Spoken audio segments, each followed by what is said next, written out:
할렐루야. 153 저녁기도에 오신 여러분들을 주님의 이름으로 환영하고 축복합니다. 오늘도 귀하고 복된 이 저녁 시간 가운데 하나님께서 우리들에게 일하시는 역사를 기대하며 또 소망 가운데 나아가는 시간이 되기를 간절히 소망하겠습니다. 먼저 하나님의 말씀 보도록 합니다. 사도행전 11장 1절에서 4절과 그리고 17절에서 18절 말씀까지 보도록 하겠습니다. 우리 같이 한 목소리로 다 함께 봉독하도록 하겠습니다. 시작. 유대에 있는 사도들과 형제들이 이방인들도 하나님의 말씀을 받았다 함을 들었더니 베드로가 예루살렘에 올라갔을 때에 할례자들이 비난하여 이르되 내가 무할례자의 집에 들어가 함께 먹었다 하니 베드로가 그들에게 이 일을 차례로 설명하여 그런즉 하나님이 우리가 주 예수 그리스도를 믿을 때에 주신 것과 같은 선물을 그들에게도 주셨으니 내가 누구에게 하나님을 능히 맡겠느냐 하더라. 그들이 이 말을 듣고 잠잠하여 하나님께 영광을 돌려 이르되 그러면 하나님께서 이방인에게도 생명을 얻는 회개를 주셨도다 하니라. 아멘. 사람이 어울려서 살아가는 공동체에서는요, 오해라는 것은 어쩌면 필연적일 수도 있다라는 생각을 해봅니다. 서로가 살아온 환경이 다르고 또 생각과 삶의 방향이 다르기 때문에 이 일치점을 찾아내지 못하면 오해가 생기는 것이죠.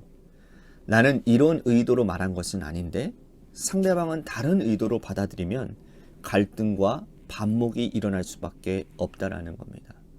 세상이 글로벌화 되면서 외국인들이 우리 주변에 참 많이 있습니다. 이 외국인들과의 이 의사소통 과정에서 어떤 문화적인 차이 또 삶의 방식의 차이 때문에 오해가 일어나기도 하지요. 문제는 오해가 일어나는 것을 막는 것도 중요하지만 그 발생한 오해를 풀어가는 방법이라는 겁니다.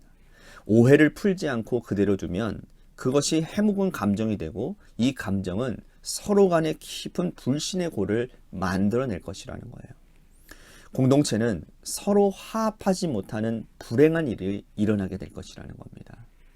오늘 본문에서 예루살렘 교회 지도자 베드로를 오해한 이 예루살렘 교회 성도들이 나옵니다. 이들이 어떻게 오해를 풀고 문제를 수습했는지 그 과정을 통해서 이 예루살렘 교회 공동체가 얼마나 성숙한 공동체인지도 우리들이 보게 될 것입니다.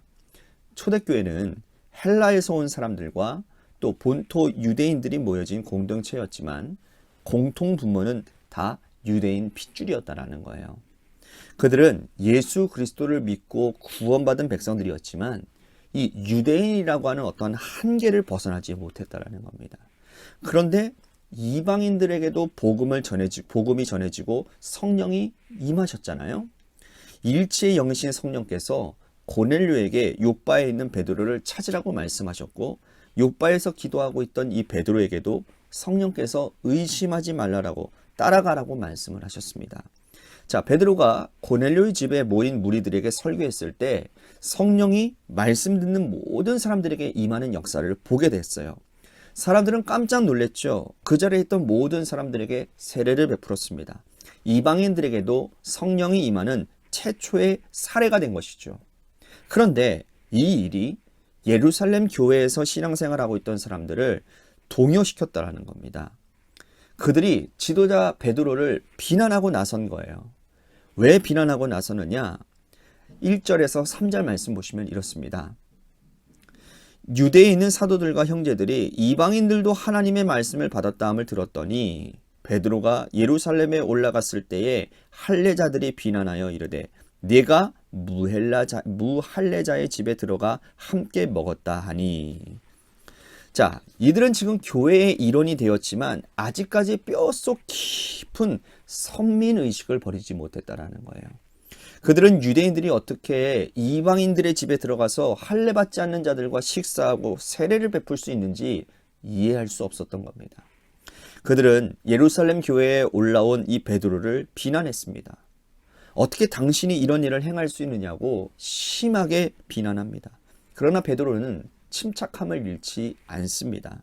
이들에게 설명을 하는 내용이 4절 이하부터 쭉 나오는 내용인 거예요.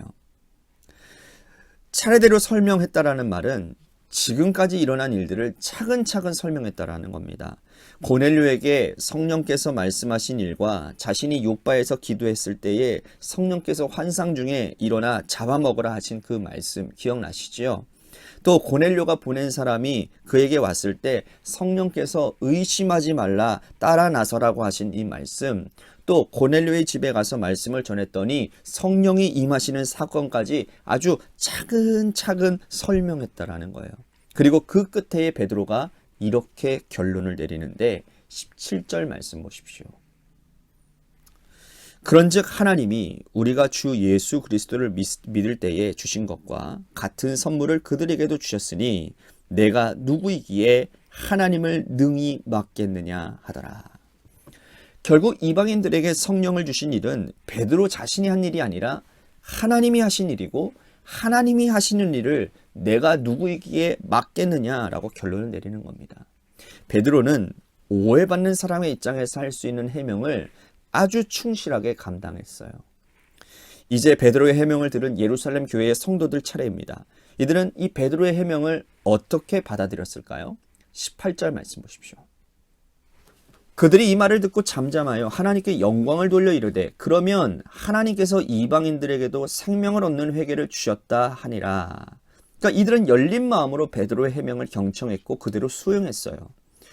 자, 이 과정을 통해서 교회는 복음의 문호를 이방인들에게도 활짝 열어제끼는 그런 계기가 됩니다. 해명을 하는 자나 해명을 듣고 오해를 푸는 자가 모두 성숙했기 때문에 가능한 일이었다라는 거예요. 오해를 푸는 것은 양자가 모두 성숙해야 하는 것입니다.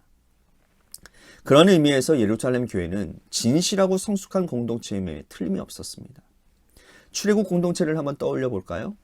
그들에게 얼마나 많은 갈등이 있었습니까? 이스라엘 백성들은 모세와 아론을 신뢰하지 않았습니다. 지도자를 원망했고 때로는 돌을 들어 치려고 했기까지 했습니다. 모세와 아론은 이스라엘 백성들을 따라다니며 해명했습니다. 하지만 그들은 듣지 않았어요. 광야 40년 여정이 끝나는 시점까지 갈등하고 반목했습니다. 성숙하지 않았기 때문이죠. 공동체가 지도자의 해명을 들으려고 하지 않았고 받아들일 마음이 아예 없었기 때문이에요. 하지만 예루살렘 교회는 그렇지 않았습니다. 베드로도 화를 내지 않았어요.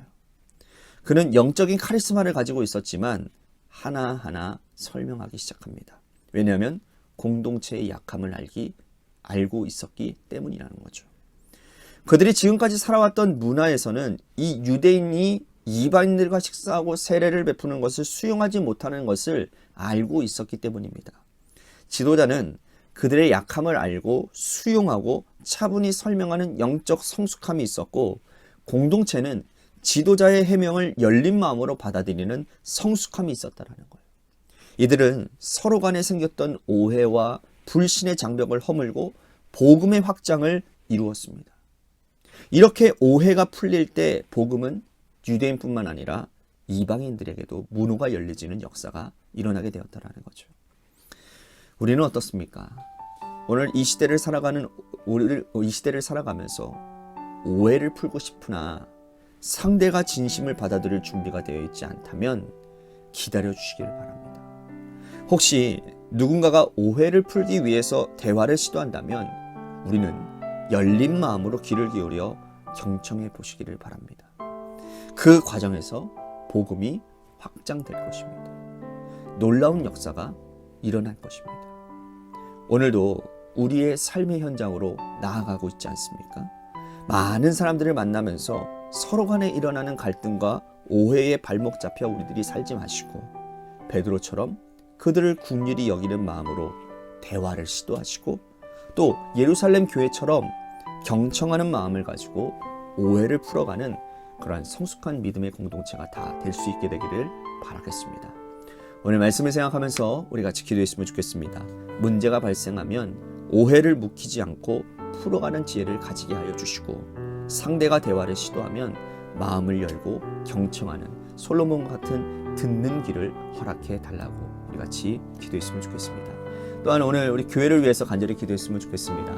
하나님께서 세워주신 몸된 교회가 하나님의 뜻 가운데 바로 세워지는 교회가 되게 하시고, 말씀과 기도와 예배가 회복되어지고 살아있는 교회가 되게 하시며 이웃을 살리는 그런 아름다운 섬김이 넘쳐나는 이웃 주변의 교회들을 섬기는 아름다운 그런 귀한 열매들이 맺혀지는 그런 교회가 되게 해달라고 우리 같이 기도했으면 좋겠습니다. 또한 육신의 질병으로 고통당하시는 분들을 위해서 기도합시다. 우리 박순식 장로님을 위해서 기도해 주시고 이양수 권사님과 또한 우리 김순환 권사님의 아드님을 위해서 또한 우리 김은정 지사님의 고관절 질환을 위해서 여러분들 기도해 주시기를 바라겠습니다. 또한 우리 고3 수험생인 한유진 학생을 위해서 기도해 주시고요. 마지막으로 여러분들의 삶의 자리와 여러분들의 자녀들을 위해서 기도하시다가 이 시간 돌아가시기를 바랍니다. 노래 끝날 때까지 우리 같이 합심하여 기도하며 나아가도록 하겠습니다. 기도하시겠습니다.